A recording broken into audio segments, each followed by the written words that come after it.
Ассалаумағалейкум достар, аңыз доп YouTube арнасына қош келдіңіздер. Ендеше біз бастаймыз. Бүгін біздің футболдық бағытымыз Англияға жол тартады. Премьер-лиганың алғашқы турында алаңға Вулверхэмптон мен Манчестер Сити шығады. Достар, егер әлі арнаға жазылмаған болсаңыздар, жазылу батырмасын басып кетіңіздер. Бұл арнамның дамуы үшін өте маңызды. Сондай-ақ бейненің астындағы лайк батырмасын бассаңыздар, шығарылым ұсыныстарға шығады. Ал біз Вулверхэмптон қаласына 31 мың жанкүйерді қабылдауға дайын Молинью стадионына аттанамыз. Жеке кездесулер тарихы. Клубтар өз тарихында 132 матч өткізген. Шағын басымдық Манчестер Сити жағында 56 жеңіс. Вулверхэмптон 49 рет жеңіп, 27 кездесу тең есеппен аяқталған. Ситидің еншісінде 258 гол, ал Вулверхэмптон қарсыластар қақпасына 237 гол соққан. Тарихтағы ең ірі жеңіс 8-0 есебімен тіркелген, оны Вулверхэмптон жеңіп алған. Екі команда арасындағы соңғы ойын 2025 жылдың мамырында өтті. Ол матчта Манчестер Сити 1-0 есебімен жеңіске жетті. Вулверхэмптон, бұл клуб Англияның Вулверхэмптон қаласынан, Уэст Мидлендс графтығынан шыққан. Бас бапкер Португал маманы Витер Перейра. Халықаралық жетістіктері: 1972 жылғы УЕФА кубогының финалисі, 1960 жылы чемпиондар кубогының ширек финалына шыққан. Ішкі аренада Англия чемпионы 3 рет, Англия кубогының жеңімпазы 4 рет, Англия суперкубогының иегері 4 рет. Тактика. Бапкерлер штабы 3-5-2 тактикасына артықшылық береді. Шабуыл шебінде Арис, Вольфе, Догарти, Ларсен, Лопес, Тоти және Хувер ойнайды. Қақпада сенімді өнер көрсетіп жүрген Португал қақпашы Жозе Са. Маусым алдындағы жолдастық кездесулер: Сток Сити, Англия 1-1. Ланс, Франция 1-3. Жирона, Испания 1-2. Сельта, Испания 0-1. Өткен маусым Апылда 12 жеңіс, 6 тең нәтиже, 20 жеңіліс. 54 гол соғып, 69 гол жіберген. Қорытындысында 42 ұпай, 16 орын. Англия кубогында 1-8 финалға дейін жетіп, Борнмутқа пенальти сериясында есе жіберді. Негізгі уақыт 1-1, пенальти 4-5. Англия лигасының кубогында қаңтар 16 жыл финалда Брайтонға 2-3 есебімен жол берді. Соңғы жылдары Вулверхэмптон ағылшын чемпионатында мықты орталық командалардың бірі ретінде танылып жүр. Манчестер Сити.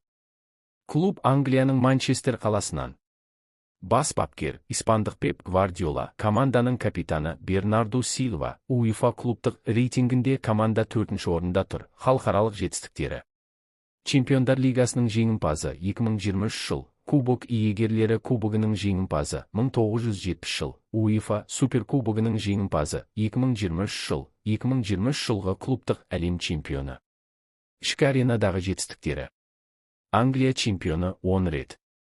Англия кубогының иегері 7 рет. Англия лига кубогының жеңімпазы 8 рет.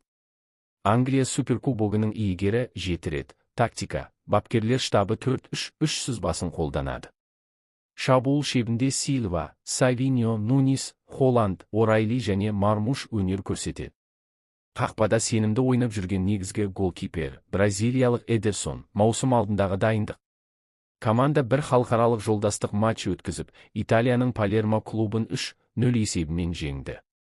Бұл ойында Абдукадир Хусанов та алаңға шығып, 45 минут ойнады. Үзілісте бірінші таймда ойнаған барлық футболшылар ауыстырылды. Өткен маусым команда 5 турнирге қатысты. Апл чемпионатында 21 жеңіс, 8 тең есеп және 9 жеңіліс. 72 гол соғып, 44 гол жіберді. Жинаған ұпайы 71.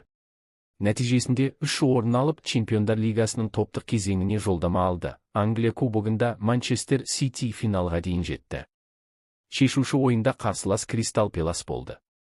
Ойын барысында Манчестерліктердің толық басымдығына қарамастан, матч 0-1 есебімен аяқталып, кубок Кристал Пэласқа бұйырды. Англия футбол лигасының кубогында Манчестер Сити 1-8 финалға дейін жетіп, Лондонның Тоттенхэм командасына қарсы ойнады. кездесуде 1-2 есебімен минималды айырмашылықпен жеңіліп, турнирдегі жолын аяқтады. Чемпиондар лигасында топтық кезеңді сәтсіз өткізіп, плей-оффтың қаңтар 16 жыл финалына шықты. Бұл кезеңде қарсылас атақты Реал Мадрид болды. Манчестерліктер 2 ойында да қарсыласынан ұтылды. 2-3 және 1-3 сөйтіп жарыстан тыс қалды. Клубтық әлем чемпионатында команда топтық кезеңде сенімді ойнады. Марокконың Видат клубын 2-0, Баянның Аль-Айн клубын 6-0, Италияның Ювентусын 5-2 есебімен жеңді. Алайда 1-8 финалда күтпеген жерден Сауд Арабиясының Аль-Хиляль клубына овертаймда 3-4 есебімен жол беріп, турнирді аяқтады. Маусым қорытындысы: клуб басшылығы белгілі бір шешімдер қабылдап, құрамды қайта жасақтады. Қазір барлық ойыншылар жаңа маусымға дайын және бар күш-жүгерін салуға әзір. Қорытынды: менің ойымша, алдағы матчтың басты фавориті Манчестер Сити. Олар ойынның алғашқы минуттарынан бастап бастаманы өз қолына алып, бірінші нөмірмен ойнауға тырысады.